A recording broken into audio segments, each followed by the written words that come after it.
Long before I ever saw the apartment, I told myself that Ashmere Heights would be the start of something new, something safe. I had spent 21 years learning how to disappear in my own home, tuning out my mother's criticism, my father's cold silences, and my brother's cruel laughter that always came when I tried to speak up. By the time I packed my suitcase, I wasn't running to something. I was running away. The building stood at the edge of Ashmere Hill, an old brick structure dulled by fog and years of rain.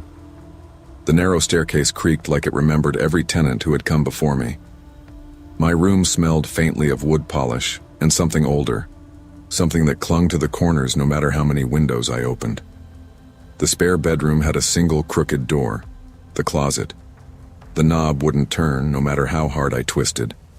The landlord, a man with gray hair and eyes like static, just shrugged. "Storage," he said. "Been sealed for years. Best leave it be." It didn't feel like storage. It felt like silence held behind wood. My new roommate Lillian arrived that evening. She was everything I wasn't: composed, confident, the kind of woman who seemed built from straight lines and unshakable calm. "It's fine," she said, brushing invisible dust off her sleeves. "Old buildings always have quirks. We'll make it home." That night, the fog pressed against the windows like something breathing. I lay in bed, trying to let the quiet soothe me. But beneath the hum of the radiator came another sound. Faint, almost apologetic. A soft scrape from the closet. Then another. I sat up, pulse hammering. "Lillian?" She mumbled something from her room, half asleep. I told myself it was just pipes, or the wind, or the building settling. I wanted to believe it. I'd spent years forcing myself not to believe what I heard. My parents' fights, my brother's jeers, my own heartbeat screaming that something was wrong. But the sound came again, slow and deliberate. And for the first time in years, I whispered into the dark, "Please stop." By the third week, the noises had names: scraping, tapping, and the soft rhythmic thud like a pulse under the floorboards. I told myself I was tired. I was working long shifts at the campus library, studying late, skipping meals. Exhaustion made the mind cruel. But every time I passed the closet, my eyes caught something in the brass knob. A faint vibration, like breath fogging on glass. Lillian didn't believe me. "Old pipes," she said, sipping her coffee. "You're hearing echoes. This place is practically vintage." "I'm not imagining it," I insisted. "The handle moves." "Then don't look at it," she said, smiling without warmth. That answer cut deep. It was the same tone my mother used when she told me I was too sensitive, too dramatic, too much. One night, I wedged a chair under the knob just to be safe. Around midnight, I woke to the sound of it rattling. The chair vibrated. I froze, clutching my blanket like a shield. My phone sat inches away, but my fingers wouldn't move. The fear was heavy, familiar. It felt like being a child again, waiting for the shouting to stop on the other side of my bedroom wall. When morning came, the chair was still there, the knob, motionless. But something had changed. Objects began to shift. My sketchbook moved from desk to bed. The kitchen light flickered when I walked past. A cup of coffee I'd left untouched had a faint lipstick stain. Lillian's shade, though she swore she hadn't touched it. I tried to laugh it off. Maybe I needed rest. Maybe the apartment was just old. But deep down, I recognized that feeling crawling up my spine. It wasn't just fear. It was memory, the kind that whispered, "No one's going to believe you." That night, I dreamed of a door that opened to nothing, and when I woke, my hand was resting on the closet knob. By December, the apartment no longer felt like a home. It felt like a test. Lillian kept her distance, leaving early, returning late. She started locking her door. I caught her watching me sometimes, her expression unreadable, her lips tight like she was holding something back. "You've been talking in your sleep," she said one morning. "What?" "You keep saying stop it over and over. Sometimes you laugh. It's unsettling." I laughed nervously. Guess I'm losing it. She didn't laugh back. That afternoon, I called my brother. I think something's wrong with the apartment, I said. He chuckled. Something's always wrong with you, Serafina. I'm serious. You always are. He hung up. That was the moment I realized fear is easier to live with than disbelief. At least fear keeps you company. The next night I heard it again. Scraping, whispering, a low thud. But this time, it wasn't coming from the closet. It was coming from the walls. I pressed my ear against the plaster and heard breathing. My knees buckled. "Lillian," I shouted. She burst from her room, her hair tangled, eyes wide. "What the hell is going on?" "You hear it, right?" I gasped. We stood there, side by side, listening. For one horrible second there was silence, then a single sharp knock from inside the closet. Lillian turned pale. "We should call someone." "Who?" "The landlord, maybe." We called. No answer. We knocked on neighbors' doors. No one opened.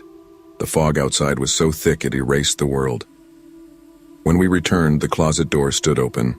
Inside, a folded gray blanket and 2 coffee mugs that weren't ours. My breath caught. "What is this?" Lillian shook her head. "I don't know." But I saw her hand trembling. She was scared too. After that night, nothing in the apartment stayed still. The heater clicked in patterns like Morse code. The lights buzzed louder when I entered the room. Sometimes I'd see a shadow under the closet door when it was closed, thin, human-shaped, waiting. Lillian stopped speaking to me altogether. She spent most nights at her boyfriend's place. When she did come home, she'd glance at me like I was contagious. One evening, I overheard her on the phone. "She's not sleeping. I think she's having some kind of breakdown. She keeps talking to the walls." It took everything in me not to scream. Maybe I was losing it. But how do you prove you're sane when no one believes you? That night I sat on the floor with my sketchbook, drawing the closet over and over. Each sketch looked different. Sometimes it was a mouth, sometimes an eye, sometimes a mirror. I fell asleep there, pencil still in hand. When I woke, Lillian was standing over me. "What are you doing?" she asked quietly. "Trying to understand." She sighed. "Serafina, you need help. I need someone to believe me." Her voice cracked. "Maybe you're the only one keeping this alive." That hit harder than anything the closet could do, because deep down, I feared she was right. The night before I left Ashmere Heights, the fog was thicker than I'd ever seen it. It wrapped the building in silence, swallowing the streetlights. Lillian had already moved out. She left a note that said only, "I hope you find peace." I stood alone in the living room, suitcase packed, sketchbook under my arm. My eyes drifted to the closet. The knob gleamed faintly in the dim light. I don't know why I did it. Maybe I wanted closure. Maybe I was tired of running. I reached out and turned the handle. It opened easily. Inside, nothing but emptiness. A small, dust-lined space that smelled faintly of cedar and old rain. No mugs, no blanket, no shadow.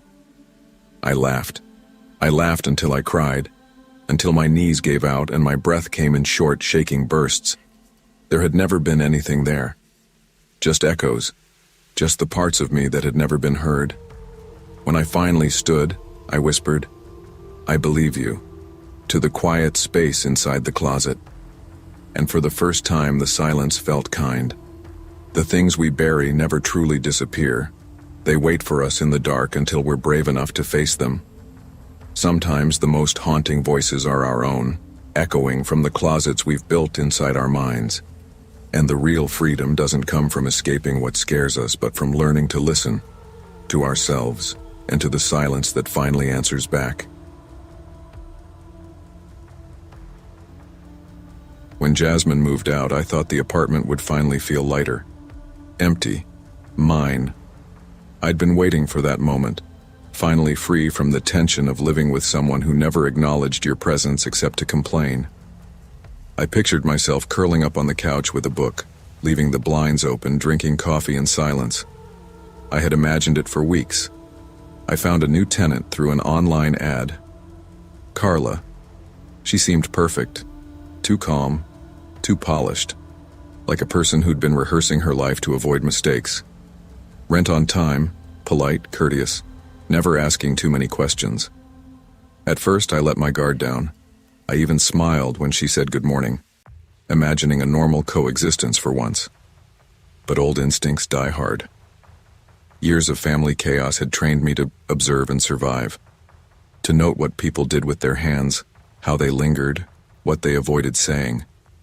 My childhood was a theater of whispers and accusations. My father slamming doors when angered, my mother critiquing everything with surgical precision, siblings using silence like a weapon. Those lessons didn't fade when I left home. They stayed embedded in my nerves, always on alert. It took only a few days for Carla to awaken that old tension. At first, it was small things. Dishes in the sink that weren't mine, a faint scent of perfume I didn't recognize, books slightly shifted on the shelf.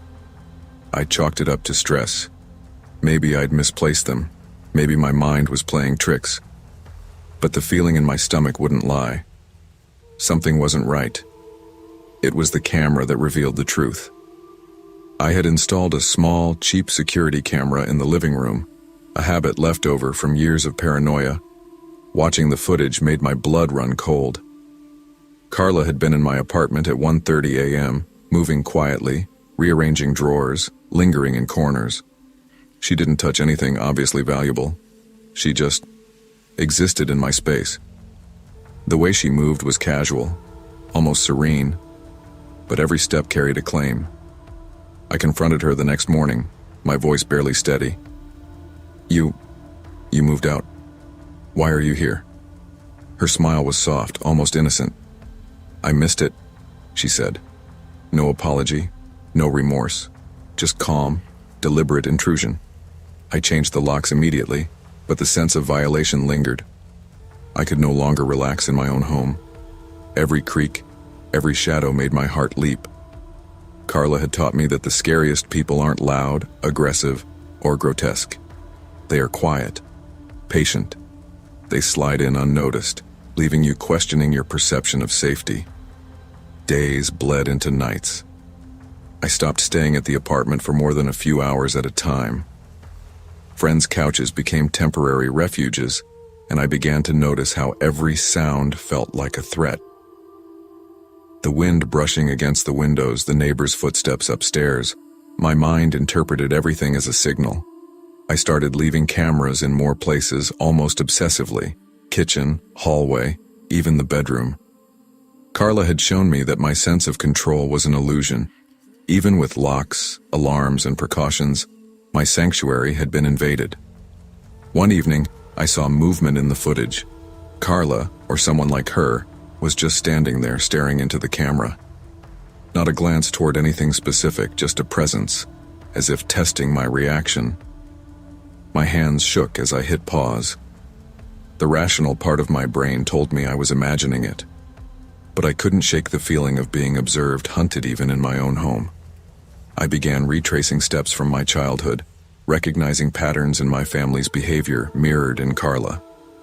Silent entry, minor disturbances, calm smiles, testing boundaries, waiting for me to react. And I had reacted, not with courage but fear.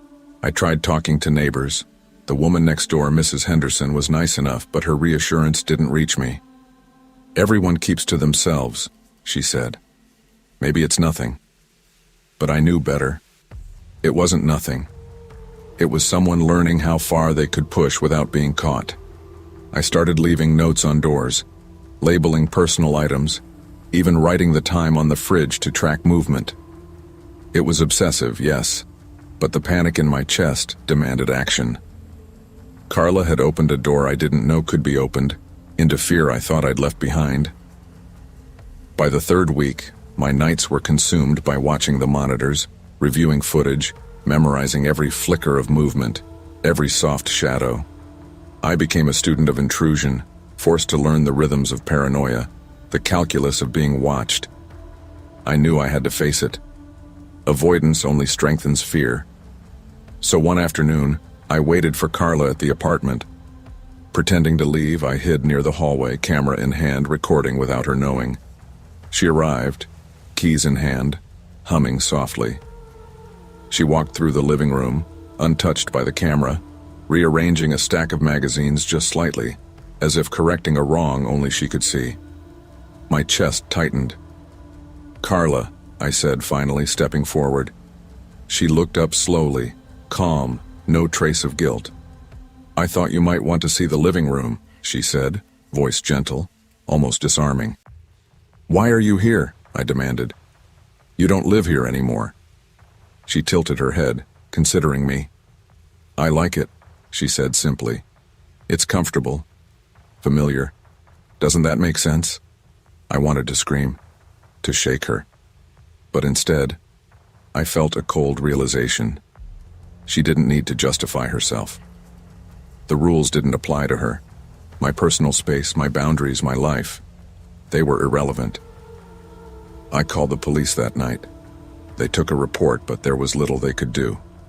No forced entry. No clear intent beyond presence. The terror she invoked was invisible, a psychological violation, not a physical one. After the confrontation, I avoided the apartment entirely. I slept at friends' homes, at motels, anywhere I could feel safe. Even a walk outside brought anxiety. Someone might be watching.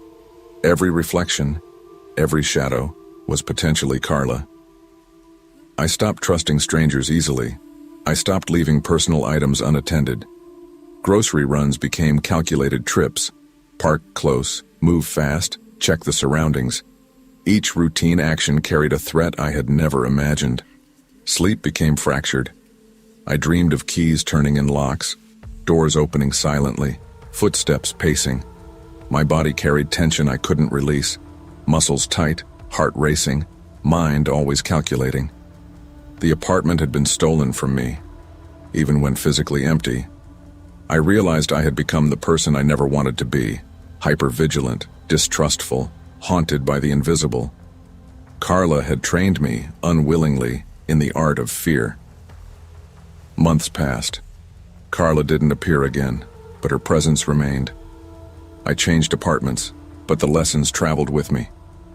Privacy is fragile. Trust is earned, not given. The world doesn't wait for trauma survivors to catch up. Danger is subtle, patient, and ordinary. Yet through all this, I began to reclaim myself.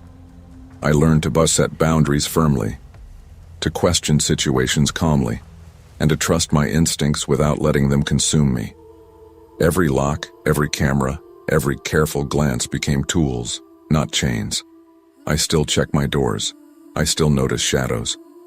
But now, I do so without terror, with awareness and respect for my own limits. I survived the intrusion. I survived the terror of the unseen. And in doing so, I realized that true safety comes not from avoiding fear, but from understanding and preparing for it. Trust is precious, privacy is sacred, and fear is a teacher. Danger often wears ordinary faces and moves silently through our lives, but awareness, instinct, and courage provide the tools to reclaim control. True strength comes from learning to live fully, even when the shadows linger. When my marriage ended, I told myself I'd finally escaped a life that had been quietly strangling me. Divorce wasn't liberation. It was survival. My ex-husband, Daniel, had this way of making every conversation feel like a test I was destined to fail. He didn't yell, didn't hit. He simply made me doubt my own mind. Every word I said was twisted. Every truth I spoke was somehow wrong. I began apologizing for things I hadn't done, feeling guilty for thoughts that weren't mine. When the papers were signed, I moved into a small 2-bedroom house at the edge of a quiet town called Linton Creek. It wasn't much. Peeling paint, squeaky floors, but it was mine. I could breathe again, or at least I wanted to. The rent was too high to manage alone, so I posted an ad for a roommate. I remember the morning Eric came to see the place. He stood on the porch, holding a grocery bag instead of luggage, smiling in this way that seemed rehearsed. "I really appreciate the chance," he said, his voice calm and almost too polite. He was clean-cut, soft-spoken, mid-30s, someone you'd never notice twice. The kind of man you'd feel safe around. We signed the lease that same afternoon. For the first few weeks, things were fine. Eric was tidy, quiet, respectful. He washed his dishes, paid rent early, even brought me coffee on weekends. I remember thinking, maybe good people still exist. After years of being accused of paranoia, I needed to believe in trust again. But small things started to feel off.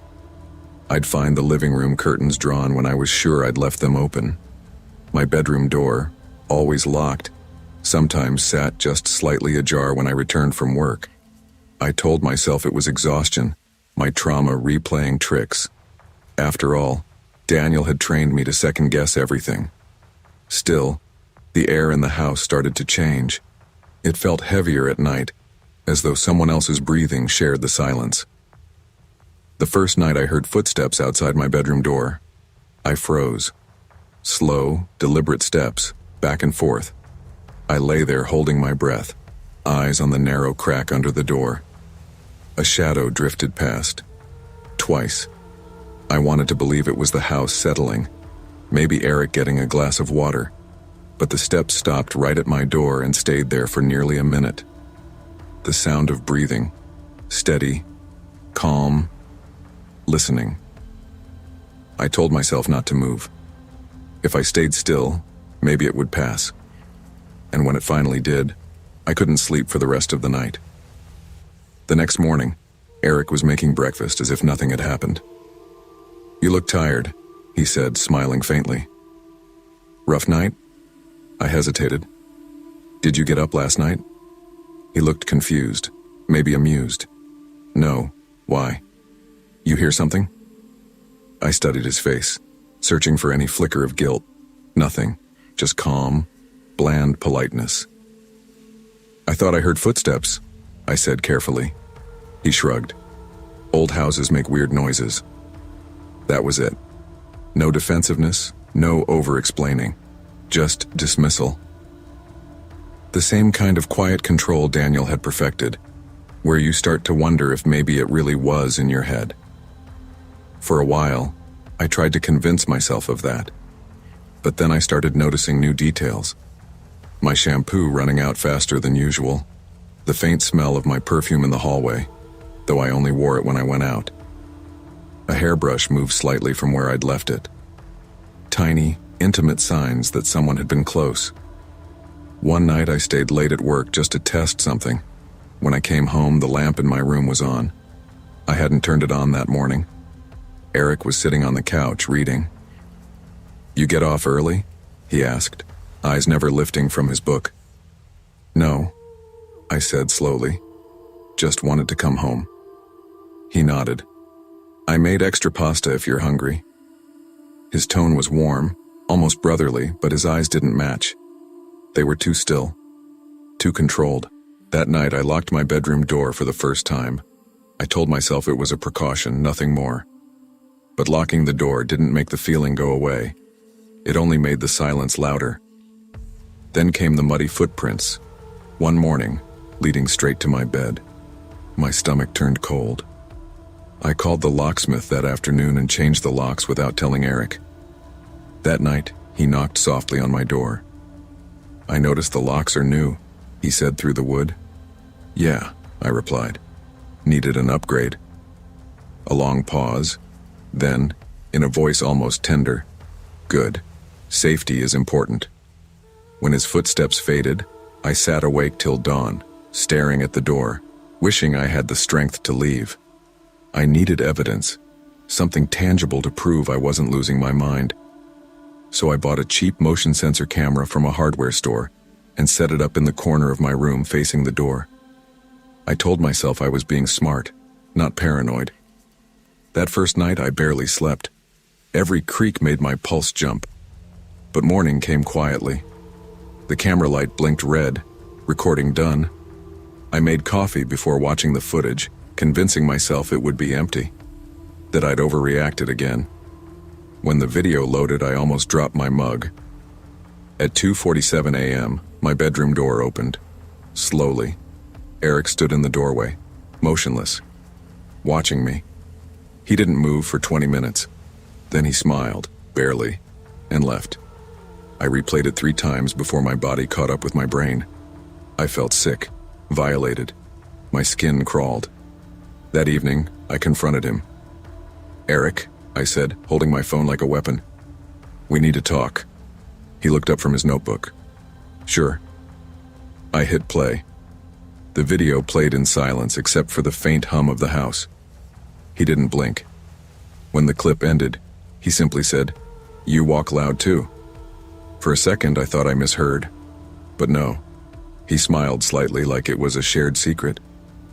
"You walk loud too," he repeated softly, then turned back to his writing. Something in me broke. I locked myself in my room, shaking, replaying his words in my head.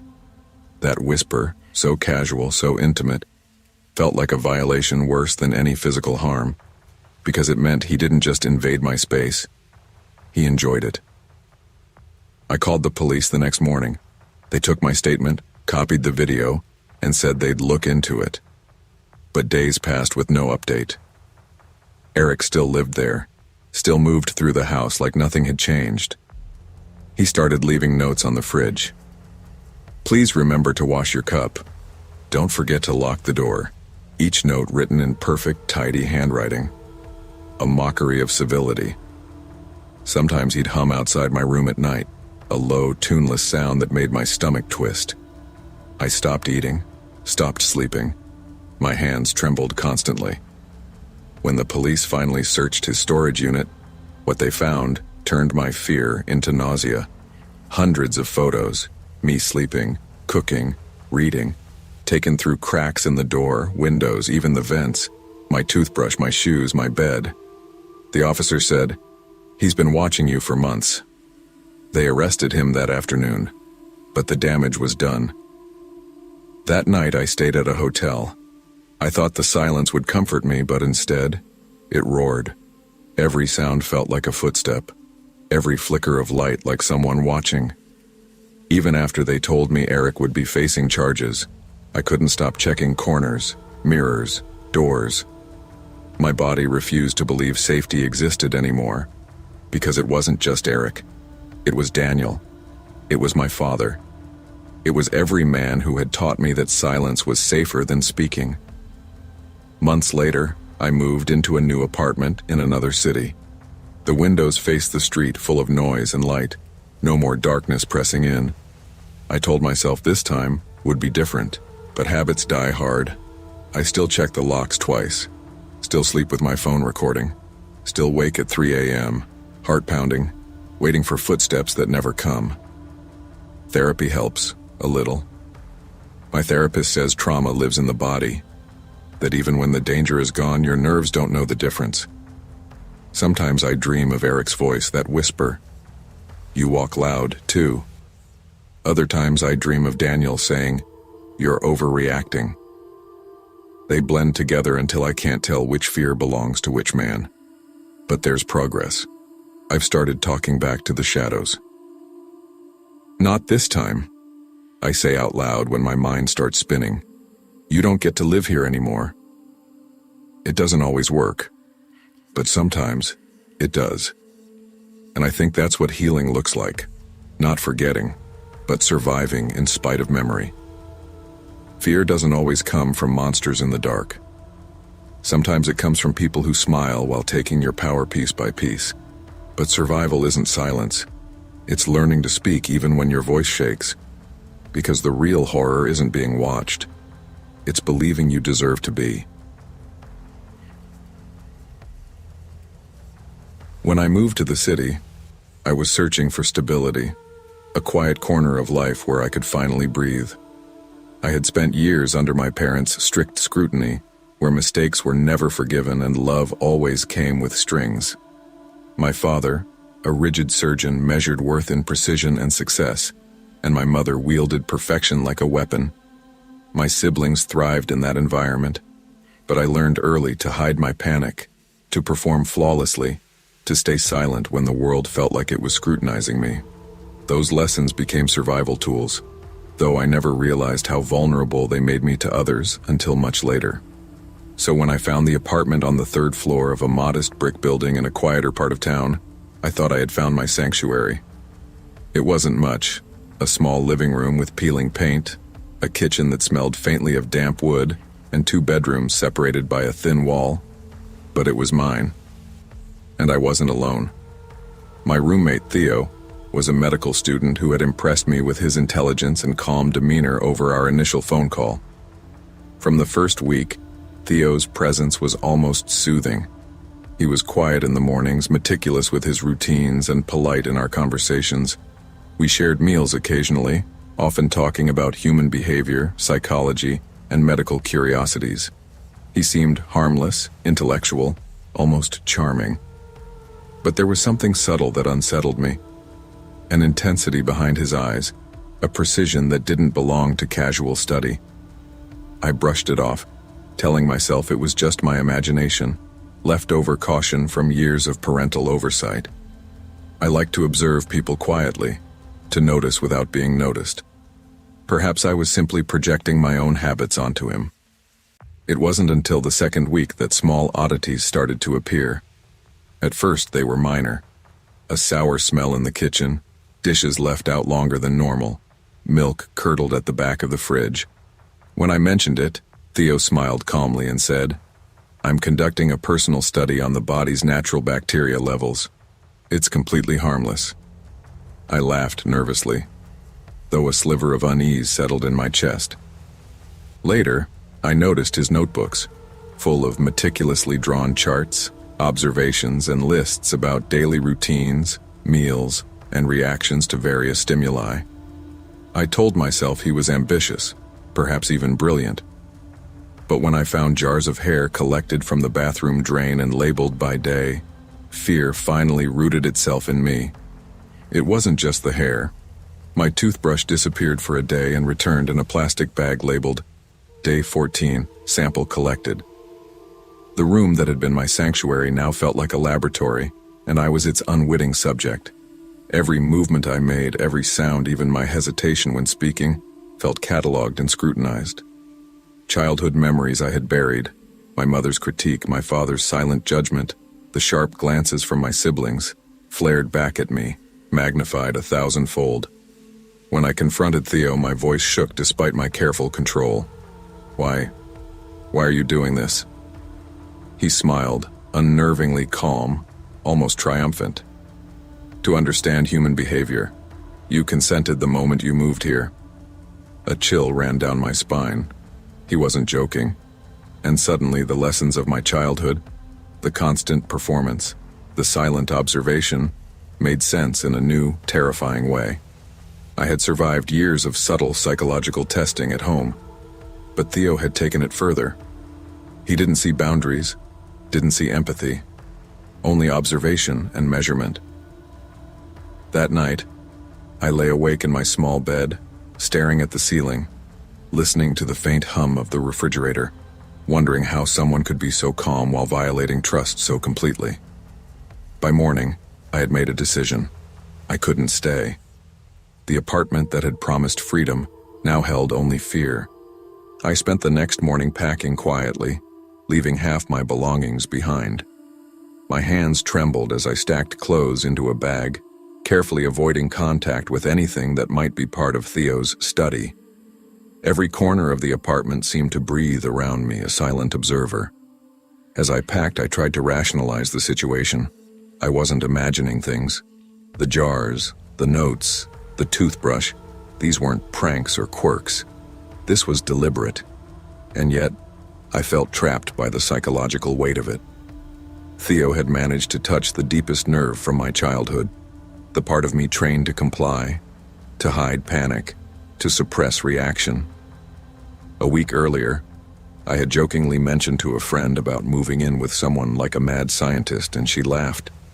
I wanted to laugh now too, but the humor was gone, replaced by a gnawing sense of violation. I remembered the night I first saw the labeled jars and realized he had been watching me for days, perhaps weeks, before I even noticed. The thought of how much he knew, The subtle changes in my expression, the brief flickers of hesitation, the way I fidgeted when anxious, made my stomach churn. He had studied me the way a biologist studies a specimen under a microscope. I was not a roommate. I was an experiment. When I confronted him, he had not even flinched. His smile was calm, patient, and he spoke with certainty. "You consented," he said. It echoed in my mind. Consent. Had I really consented by simply existing in his presence? The ambiguity was unbearable. I thought back to my childhood. My mother measuring success in numbers, grades, and behaviors. My father correcting every misstep, often in silence. Theo had mirrored that upbringing in its most terrifying form, without the familial love to soften it. This was pure observation, pure testing, stripped of compassion. By midday, I had loaded enough belongings into a borrowed car to leave immediately. Theo watched me pack, his expression unreadable, almost clinical. I avoided his gaze. Every glance, every reaction was being noted, and the thought made me feel both vulnerable and infuriated. As I closed the door behind me, I felt a surge of relief, but also a lingering terror. The apartment was empty now, but the traces of observation lingered like a ghost. My toothbrush, my personal routines, even my sleep patterns had been invaded. I drove to a friend's apartment without speaking, heart pounding, hands white on the steering wheel. Later that week, I saw Theo on a local news segment. His experiments at the university had led to his expulsion.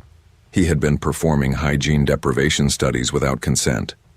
I felt a mix of relief and vindication, but also a creeping fear. My instincts had been right all along, yet the trauma remained, etched into my psyche. Even after moving out, the shadow of Theo's presence lingered. I couldn't stop checking my toothbrush, my personal items, my small apartment's locks. My home, once a refuge, now felt fragile. Every creak, every unexpected sound triggered memories of observation, of silent measurement. I avoided roommates, even close friends, for months. At work, I found myself watching everyone too carefully, analyzing subtle cues as though I were defending against another Theo. Paranoia had settled in, quiet but persistent. The lesson from my childhood, watch, comply, hide panic, had been resurrected, magnified, and now directed at a world that had no interest in my childhood traumas. Months later, I began therapy. I spoke openly about my childhood, about Theo, about the cumulative effect of living under constant observation. My therapist helped me separate instinct from fear, reality from lingering trauma. I realized that my sensitivity had kept me alive, that my instincts had been right. And yet, I had to learn to reclaim trust, to rebuild my sense of safety. A year later, I moved into a new apartment. Locks were reinforced, cameras installed, but most importantly, I reclaimed my routines and privacy. Theo's shadow remained a cautionary presence in my mind, but I learned that vigilance could coexist with normalcy. I allowed small trust back into my life, letting people close, but carefully, cautiously. I had survived, and the lesson was clear. Boundaries exist for a reason, trust must be earned, and fear, while natural, should not rule life forever. The story of Theo taught me that fear is often silent, subtle, and rooted in observation rather than overt aggression. True safety comes from recognizing boundaries, trusting instincts, and valuing consent and privacy. Trauma may linger, but awareness, vigilance, and self-respect are the tools to reclaim control over one's life. When I moved to Greystone Hollow, I thought I was finally starting over. The city smelled like wet pavement and coal dust, a mix of history and decay that clung to your clothes. I had gotten into a graduate program for psychology, a field that, ironically, I chose to understand people like my parents. My mother's silences were weapons, my father's tempers were storms, and I spent my childhood walking a tightrope between them. I learned early that the safest thing a person could do was stay quiet, stay small, and hope no one noticed. The apartment at Greystone Hollow was small but charming. Arched windows, creaky wooden floors, an ancient radiator that groaned like it was alive. I rented it with a man named Evan, another student, quiet and polite to the point of discomfort. His hair was always perfectly combed, his shirts crisp even when wrinkled. He smiled when spoken to but never asked questions, and his door was always locked, even when he was home. At first I respected it. After years of suffocating emotional exposure, privacy felt sacred. Maybe he just valued boundaries the way I did. But that feeling began to change the longer we lived together. It started with small things. My leftovers went missing. The milk carton would be nearly empty when I'd swear I hadn't used it. Then there were the sounds, soft, muffled voices in the middle of the night, laughter that seemed to come from the walls, the shower turning on at 3 a.m. when the house was supposed to be empty. I told myself it was the old plumbing, maybe thin walls, maybe the neighbors. But when you've grown up gaslit by the people who should have protected you, you stop trusting even your own senses. I didn't say anything to Evan. I just watched. Then came the smell. It started faint, like damp fabric. Within a week it became something worse, sweet and rotten, clinging to the hallway outside his locked door. Every time I passed, my stomach turned. When I finally asked him about it, he didn't look up from his desk. "It's probably the pipes," he said simply. "The building's old." I nodded, pretending to accept that, but something in his tone, too casual, too dismissive, made my chest tighten. I told myself not to push. I had learned long ago that confrontation never brought safety. But 2 nights later I heard it again. Footsteps above me, pacing. The ceiling creaked, dust sifting down. I stared up into the dark, my heart racing, and realized there was no second floor above our apartment. Only the crawl space. The smell grew worse over the next week. I could taste it in the air like spoiled meat. Evan barely came out of his room anymore. I'd hear his door click open late at night, soft movements, and sometimes, just before dawn, the faint hiss of a lighter, a quiet whispering voice. I started eating out more, spending longer at the university library, but even there I felt uneasy. My phone would buzz with blank messages, no sender, no text, just static. When I mentioned it to a classmate, she laughed. "Maybe your roommate's a ghost," she joked. That night, I dreamed someone was standing at the end of my bed, whispering my name. When I woke, my door was open. That was when I decided to act. The next day, when Evan left for class, I called the building maintenance office. My voice shook as I explained that there was a strong odor coming from the locked room. The man on the phone sighed. "Not the first complaint from that unit," he said. An hour later, 2 maintenance workers arrived with a key. I stood in the hallway, arms folded tightly across my chest, heart pounding as they turned the knob. The door opened easily. Inside there was no bed, no dresser, no clothes. Just a mattress on the floor surrounded by piles of empty food containers, a portable stove, and plastic bottles filled with water. Against the wall was a wooden panel, slightly ajar. Behind it, a small opening leading into the crawl space. The air was rank. My throat burned. One of the workers pulled out his flashlight and leaned in. "Jesus Christ," he muttered. "There's another mattress up here." Something inside me froze. That night I sat on the couch, trembling. Evan didn't come home.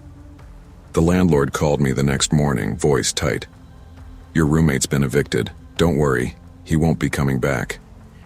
But that didn't make the apartment feel safer. If anything, it felt worse, like something had been disturbed and left unfinished. Days passed. I tried to move on, to study, to sleep, but I couldn't shake the feeling that someone, or something, was still there. Every creak in the ceiling made me jump. Every draft from the vent felt like breath. The landlord had locked the crawl space, but I still caught faint sounds at night. Shifting, scraping.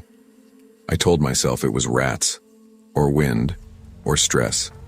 But deep down, I knew better. One evening, I came home to find the window above the couch open. I never opened it. There were muddy handprints on the sill, faint but visible, My body went cold. I called the police, but they found nothing.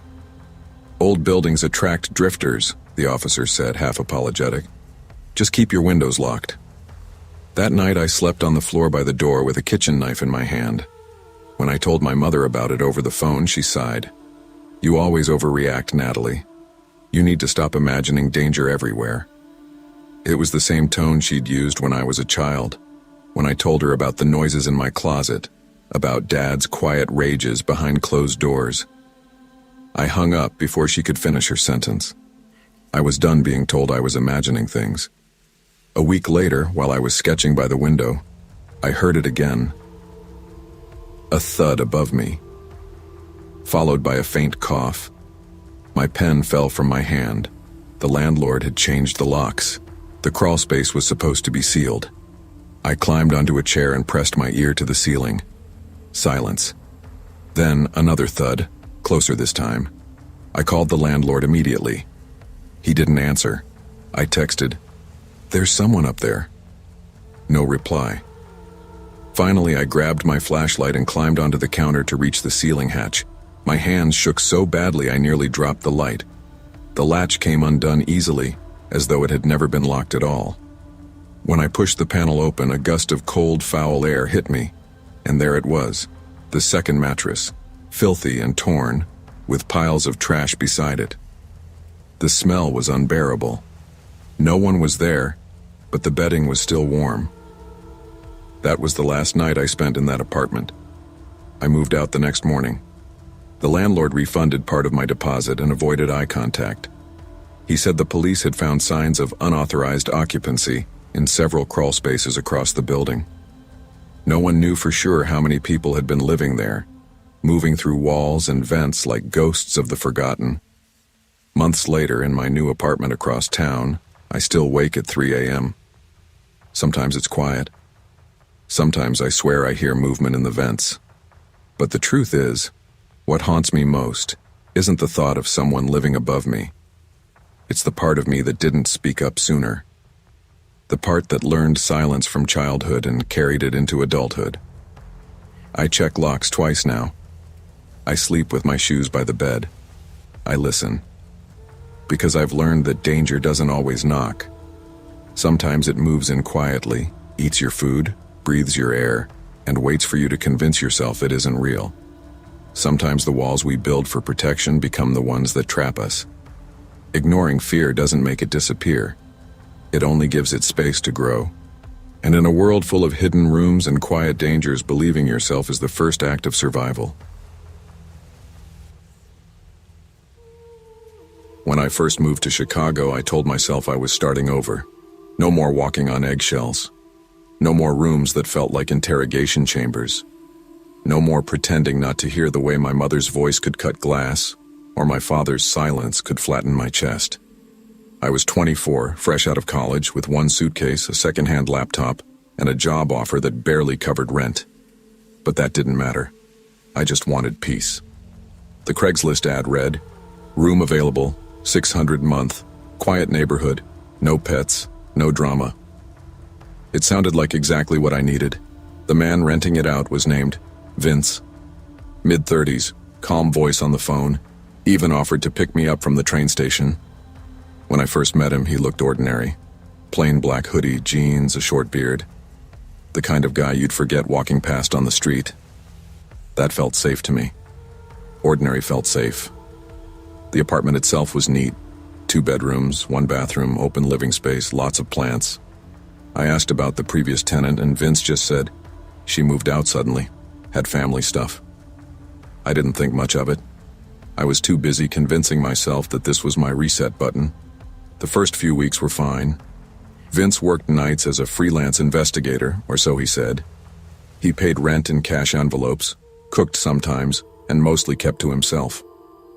When he was around, he was polite, borderline overly polite, always asking, "You feel safe here?" Or, "Everything okay with the locks?" It felt caring at first. After a childhood where no one asked how I felt, it was nice to be seen. Until the night I found the camera. It was late, I couldn't sleep. My ceiling light flickered. I stood on a chair to twist the bulb, and saw the faint red dot inside the smoke detector. I froze. A camera lens, tiny, hidden, pointed directly at my bed. I climbed down slowly, hands shaking. Maybe it was nothing. Maybe it wasn't even his. But the next morning when I asked, "Hey, what's with the camera and the detector?" Vince didn't even flinch. He just said calmly, "It's for safety. Buildings had break-ins." "Then why is it in my room?" I asked. He smiled. "You can't be too careful." That's when something inside me, something old, the part of me that remembered every time I'd been gaslit as a kid, started to hum with warning. But I told myself not to overreact. I couldn't afford to move again, and I wanted to believe that I wasn't in danger. The longer I stayed, the smaller the apartment felt. I started noticing things, drawers slightly open when I swore I'd closed them, messages on my phone that disappeared before I could reread them, a faint smell of cologne in my room when I came home early. Every time I brought something up, Vince had an answer ready. "You must have imagined it," he'd say softly. "You've been stressed lately. You know, trauma can make people see patterns that aren't there." He said those words like he cared, like he was helping me see reason. And I hated that it worked. Then came the laundry incident. I caught him one evening standing near the washing machine, holding one of my shirts, just holding it, like he was studying the fabric. He looked up and smiled. "Some stains tell stories, you know?" "What does that even mean?" I asked, my voice tight. He shrugged. "Just an observation." That night I locked my bedroom door for the first time. The next morning the lock was broken. I started eating out more, staying at work late, pretending everything was fine. But the paranoia clung to me like smoke. One evening I came home to find my laptop open, my emails all unread. "I was updating your antivirus," Vince said. "You really should thank me." "Don't touch my stuff," I snapped. His expression hardened for the first time. "I'm trying to protect you," he said, voice low. "Someone's stalking you online." My stomach turned cold. "What are you talking about?" He stepped closer, phone in hand. "They've been watching you, sending messages. You think I don't see what they're doing? I'm the only one keeping you safe." I backed away slowly. "Show me the messages." He didn't. He just stared, eyes calm, voice steady. "You wouldn't understand." That night I barely slept. Every creak sounded like footsteps, every shadow like him standing at my door. I started planning my escape. I waited until he left for work. I packed quietly, just essentials, cash, and my laptop. But before I could reach the door, my phone buzzed. "Vince. You're leaving, aren't you?" My blood went cold. Cameras. There had to be more of them. I didn't respond. I just ran. Halfway down the stairwell, I heard his footsteps behind me. Calm, measured, like he wasn't even trying to hide. "You don't have to be afraid," he said softly. "I'm not the enemy." I kept running. The street outside felt like freedom, until I realized I didn't have anywhere to go. No family I trusted, no friends who wouldn't call me dramatic. So I checked into a cheap motel and shut my phone off. 2 days later, a detective called from a blocked number. "Miss, you rented a room from a man named Vincent Hale." My voice barely worked. "Yes. We've been investigating him for digital crimes, extortion, surveillance, identity theft. You might want to come in." At the station, they showed me photos of other tenants, women, all smiling in rooms that looked just like mine, all secretly filmed, all stalked. My stomach turned when I saw the file names. Client 01, Client 02.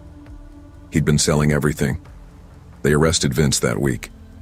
I watched the news clip on my phone. Private investigator arrested for stalking and exploiting tenants. His mugshot looked almost peaceful, like a man who thought he'd done nothing wrong. The detective said I was lucky. Lucky I left when I did. Lucky my instincts kicked in. Lucky I had proof. But lucky didn't stop the nightmares. For months, Every time I closed my eyes, I saw the red glow of that hidden camera. I stopped trusting phones, mirrors, locks, anything. I tried therapy, but sitting in front of another stranger felt impossible. Every question sounded like control. Every gentle voice sounded like manipulation. It took a long time to realize that what scared me most wasn't Vince. It was how much of him reminded me of my past. The calm voice, the gaslighting, the way he made me doubt myself. Vince wasn't my first ghost. He was just the one that finally showed his face. A year later, I live in a different apartment, smaller, but mine. I still double-check the smoke detector. I still avoid Craigslist. I still hesitate before answering unknown numbers. But I'm learning. Sometimes healing isn't about forgetting. It's about learning which voices not to believe. Last week, my therapist asked, "Do you trust yourself now?" I thought about it. I thought about how my childhood taught me to doubt every instinct, every emotion, how it took a stranger's obsession to prove that my fear wasn't weakness. It was survival. "I'm getting there," I told her, "and that's enough." Outside, the Chicago wind cut through my jacket, sharp and cold but alive. I looked up at the sky, gray, restless, endless, and for the first time in years I didn't feel small. I just felt present. Watching, yes, but also watching over myself. Trust is powerful, but it can be dangerous when we give it to the wrong people. True safety begins not with walls or cameras, but with listening to our instincts, especially when others try to silence them. We are taught to be polite, to dismiss our fear, to doubt our inner voice. But that voice is often the first and only warning we get. Believe yourself. Because sometimes, survival is simply the act of trusting your own truth. When I first moved into the studio apartment on Davenport Hollow, I thought I was prepared for solitude. I had grown up in a home where silence was punishment and noise was power. My father's booming lectures, my mother's cold withdrawals, and my siblings' petty betrayals taught me to hide, observe, and fear. Independence had always seemed like a dream, somewhere I could exist without judgment or scrutiny. The apartment itself was modest, barely more than a box with a kitchenette and a bathroom. But I loved it. The windows overlooked a quiet street, and the small size made it easy to clean and maintain. I was ready for a fresh start. Trevor entered my life the day I signed the lease. He appeared calm, collected, and disturbingly self-assured. From the first handshake, I noticed his eyes, too sharp, almost predatory in their attention. He claimed he didn't need sleep. I laughed it off, thinking it was a joke, some quirky boast from a college kid pushing boundaries. But that evening he remained upright well past midnight, staring at the walls, earbuds in, eyes unfocused but alert. I approached him cautiously. "Trevor, seriously, you're going to collapse if you keep doing this." He tilted his head slowly, his expression unreadable. "Sleep is a weakness," he said softly. "That's when people are easiest to get to." I froze. There was no threat in his voice, only observation. But the way he said it made my chest tighten. My instincts screamed that this was a man who saw fear as a variable to measure. At first, I tried to normalize his habits. Maybe he was a night owl, a student with peculiar methods, someone who thrived on odd schedules. But I quickly realized it wasn't that simple. He didn't sleep. Ever. He would sit in the dark, motionless, sometimes humming quietly or scribbling in notebooks, and yet he noticed everything. How I breathed, how I shifted in my chair, how my eyes flicked to the door whenever the floorboards creaked. I became hyper-aware of my own behavior. Every movement I made seemed to be cataloged. Nights became unbearable. I would wake at 3 a.m. to find him crouched in a corner staring at me. I left lights on to signal boundaries, but it only seemed to amuse him, perhaps even challenge him. One night, I woke to a whisper inches from my ear. "You shouldn't sleep so much," he said softly, grinning. "It makes things easier." I bolted out of bed, heart pounding. barely remembering to grab my phone before fleeing. Trevor didn't follow. He didn't need to. The fear was already planted. The days after that night were worse than the encounter itself. I became a ghost in my own home. I tiptoed around the apartment, measured every gesture, and avoided sitting where he could see me. Conversations with him became tense, mechanical. "Can you maybe go to your room?" I asked cautiously one evening, trying to maintain a semblance of politeness. "Why?" he replied without emotion. "I'm just observing." I clenched my fists, remembering all those years of watching my father's face for signs of disapproval, my mother's eyes for silent withdrawal, my siblings' smirks when I stumbled. Trevor was like all of them, distilled into one unnerving figure.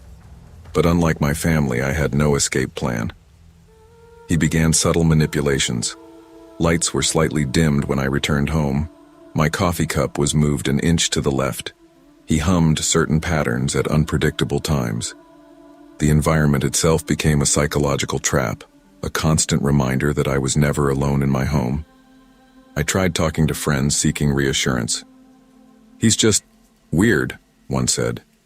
"He probably doesn't even realize he scares you." But I knew better.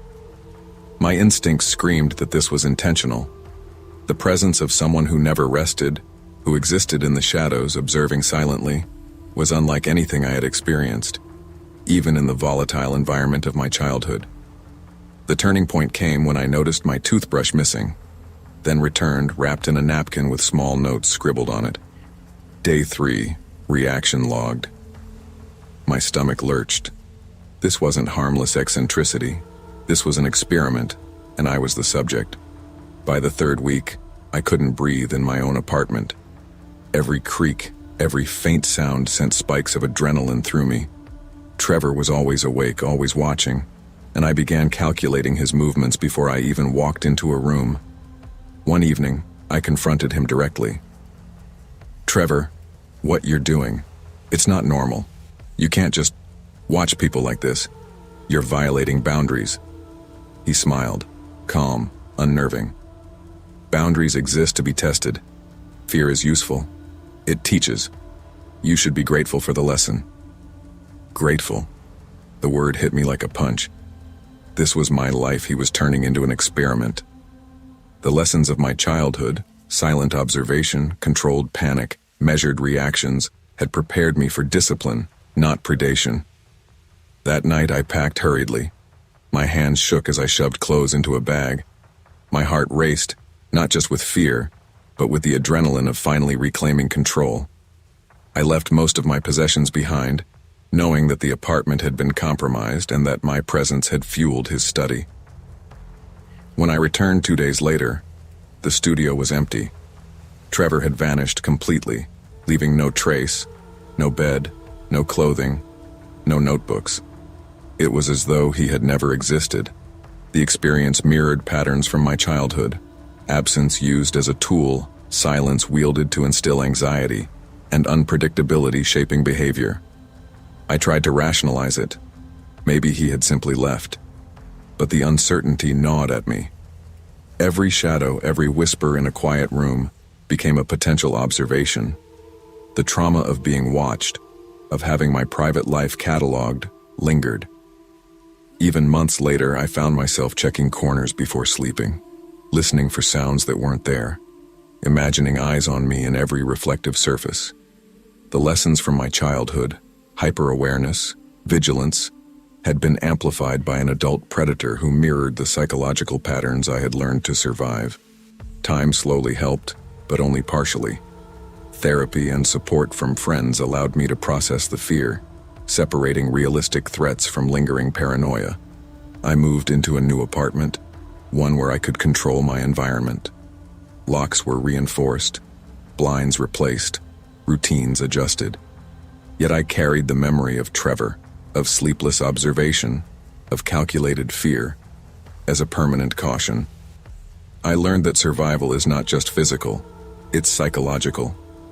Awareness, vigilance, and boundaries are not weaknesses. They are tools to navigate a world where some people exploit others' vulnerabilities.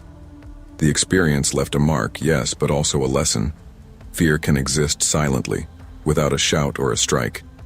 The true terror is observation, the quiet invasion of trust. And surviving it requires not only fleeing, but learning to reclaim one's life with eyes open, instincts sharpened, and boundaries uncompromising. Fear doesn't always announce itself. Some threats are silent, subtle, and reflective of our own vulnerabilities. Trust instincts, protect boundaries, and value consent and privacy. Survival is not only escaping danger, it's reclaiming control over one's mind, space, and life.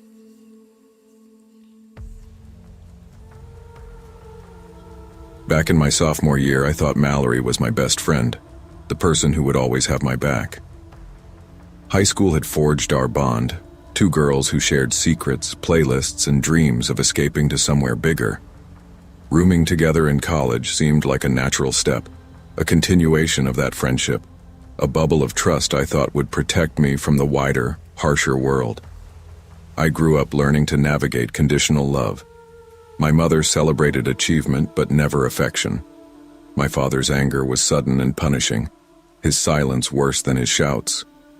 My older sister thrived on subtle manipulation, leaving me to question my own instincts. Over time, I became a master of hiding hurt, swallowing fears, camouflaging vulnerability. College was supposed to be different. With Mallory, I allowed myself the illusion of safety. The first month was easy. We decorated the apartment together, shared groceries, binge-watched shows until late. I felt like I had found a corner of the world where I could finally breathe. Then I started dating. David, Mallory's ex. At first, it was innocent. Light flirting, long walks, coffee at the campus cafe. I assumed Mallory would see it as harmless. I was naive. Small disruptions began almost imperceptibly. A note on my desk. Nice choice. Written in a familiar hand but dripping with sarcasm. My phone would vanish for hours. When returned, it smelled faintly of perfume or had messages opened that I hadn't touched. Coffee spilled across my notes, by accident.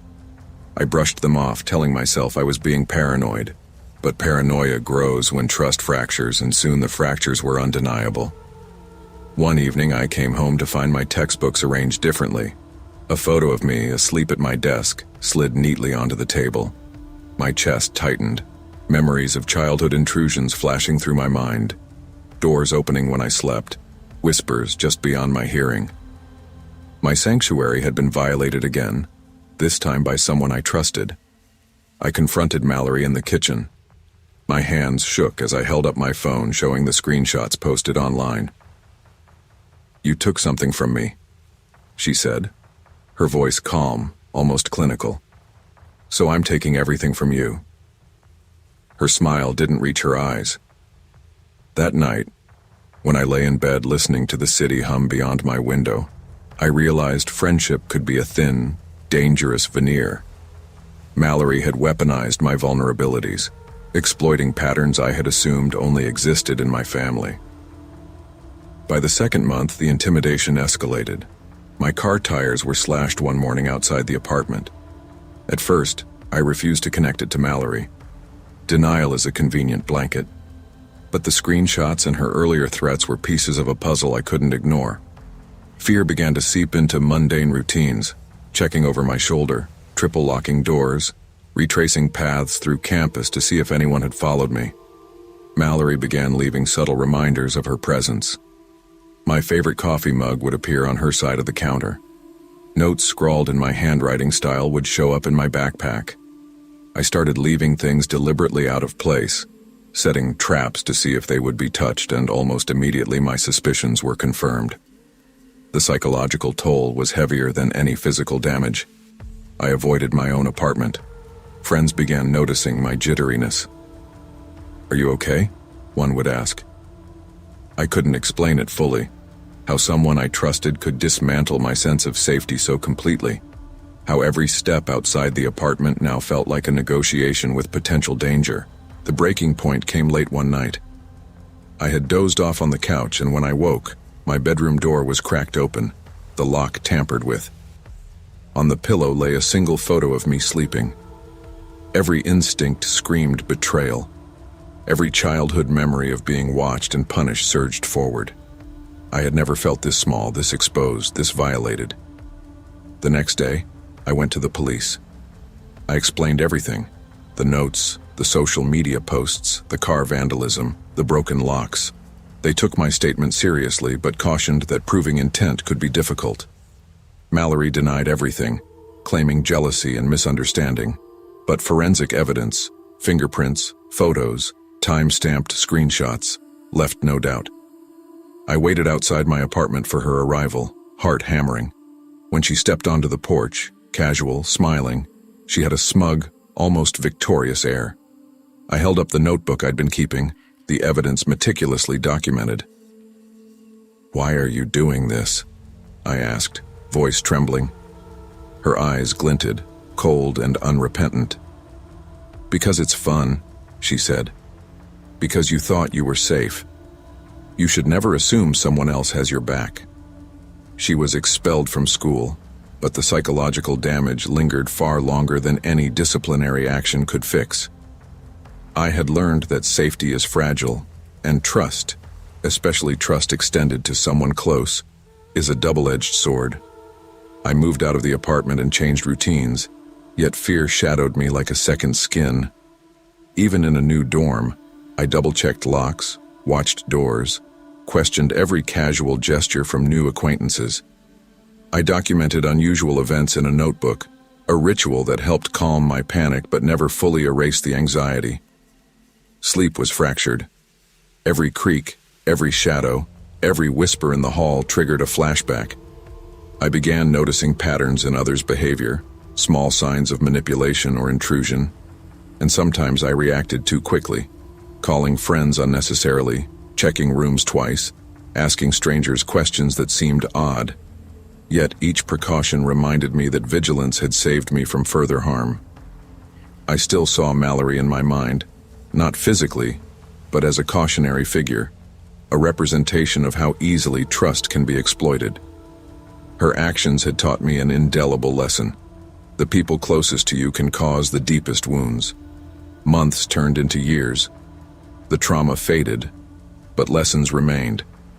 I cultivated caution without letting fear dictate life. Friendships became more selective. I asked questions before trusting, observed before confiding. My apartment, once a trap, became a sanctuary again because I reasserted control. Locks, alarms, habits, but also mindset. I learned that safety is both physical and psychological. Sometimes I still pause before leaving for class, glance at the door, and feel a faint echo of the past. But now, I recognize it as awareness, not terror. The betrayal had shaped me, yes, but it had also strengthened me. I live cautiously, hyper-aware, but not paralyzed. The scars remain, reminders of how close trust and danger can coexist, but also of how resilience and vigilance can reclaim what was threatened. Betrayal can come from the people we trust most, exploiting vulnerabilities we thought were hidden. True safety and peace are not guaranteed, but they can be reclaimed through awareness, careful boundaries, and resilience.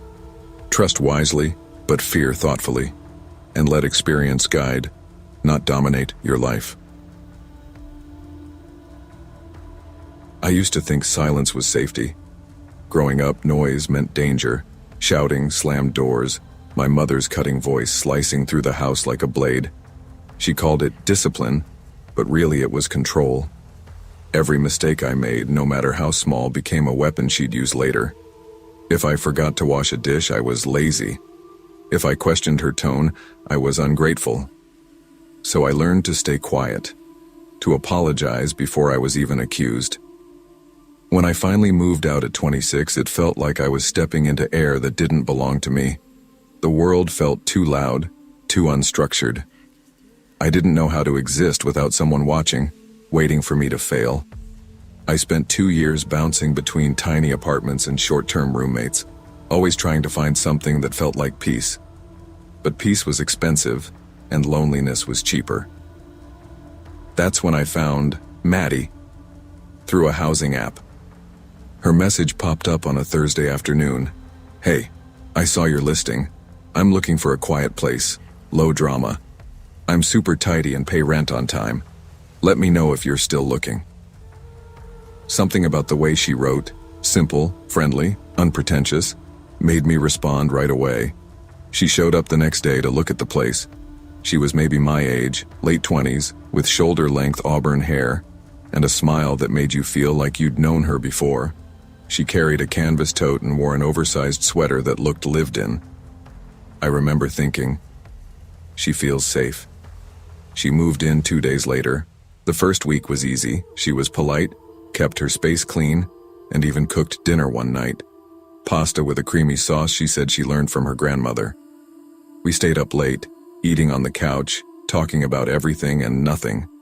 She asked about my family, and when I said, "It's complicated," she didn't push. Just nodded and said, "Yeah, I get that." For the first time in years, I felt like I could breathe. 3 months passed like a soft blur. Maddie was easy to live with. She paid her share of bills early, watered my dying plants, and left me little notes on the fridge. "Grabbed more milk," or "Don't forget your lunch." She was funny in small ways. She'd dance around the kitchen with a wooden spoon as her mic, or sit on the porch in her pajama pants, sipping coffee and narrating the neighborhood gossip like we were in a sitcom. One night she said, "You know, you're different. Most people keep walls up. You just trust." I laughed awkwardly. "That's probably not a good thing." She smiled. "It's rare. Don't lose that." We became close, not best friends, but something warm and easy. I told her about my mother, about how I'd never really learned how to relax. She listened without judgment. Then one weekend she said she was visiting her family upstate. She packed a small duffel, hugged me goodbye, and promised to be back by Tuesday. Tuesday came and went. By Friday I started to worry. I texted her. No reply. I called. Straight to voicemail. I checked her Instagram. The account was gone. By Sunday I couldn't take it anymore. I knocked on her door. Silence. My hands were shaking as I turned the knob. Her room was empty. Completely empty. No clothes. No toiletries. Even the bedding was gone. I stood there, heart pounding, trying to make sense of it. Had she moved out without telling me? Why? Then I noticed something. A small cardboard box under her bed.